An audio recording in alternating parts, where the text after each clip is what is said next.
বন্ধুরা আজকের আমি তোমাদের দেখাবো ফোনের রিসেট কিভাবে করতে হয়। আপনারা অনেকে ভাবছেন এ তো খুব সহজ ব্যাপার, আমরা জানি, কিন্তু আবার অনেক বন্ধুরা আছে তারা রিসেট কিভাবে করতে হয় জানে না।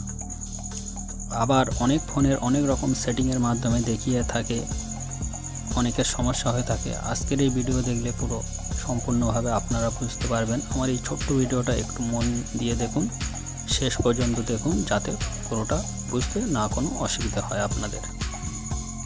অনেকের ফোনে মেমোরি কার্ড ফুল হয়ে থাকে, ফোনের স্টোরেজ ফুল হয়ে থাকে, কিংবা কোনো অপশানে কাজ করছে না ঠিকভাবে, ফোনটা হ্যাং করে, সেই কারণে রিসেট করাটাই ভালো। অনেকে জানে না, তাই চলুন শুরু করা যাক ভিডিওটা। ঠিক আছে, প্রথমে সেটিং অপশানে ক্লিক করবেন।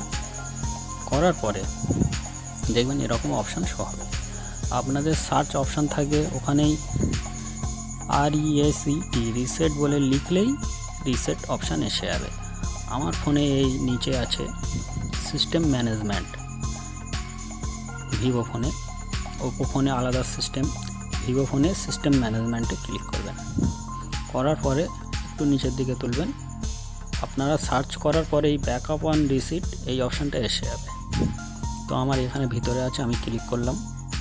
করার পরে ইরেজ অল, আপনাদের উপর থেকে দেখুন যে লেখাগুলো আছে ওটাও ক্লিক করতে হবে না, আপনাদের শুধু ইরেজ অল ডাটা থেকে ক্লিক করতে হবে। ঠিক আছে, আমি এই ক্লিক করলাম।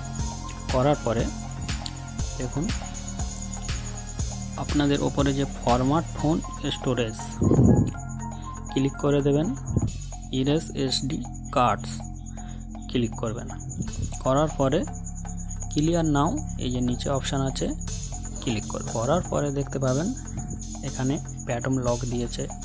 আপনাদের যাদের পিন দিয়ে লক করা আছে তাদের পিন দেবে, যাদের প্যাটম আছে তাদের প্যাটম লক দিয়ে হবে। বাকি অন্যান্য লক থাকলে সেই লকটা দেবে। লক নাম্বার মারলেই ফোন রিসেট হয়ে যাবে। তো ঠিক আছে, এই হলো আজকের ভিডিও। যদি ভিডিও ভালো লেগে থাকে চ্যানেলটাকে সাবস্ক্রাইব করবেন, লাইক করবেন, কমেন্ট করবেন, বন্ধুদের কাছে শেয়ার করবেন। ধন্যবাদ।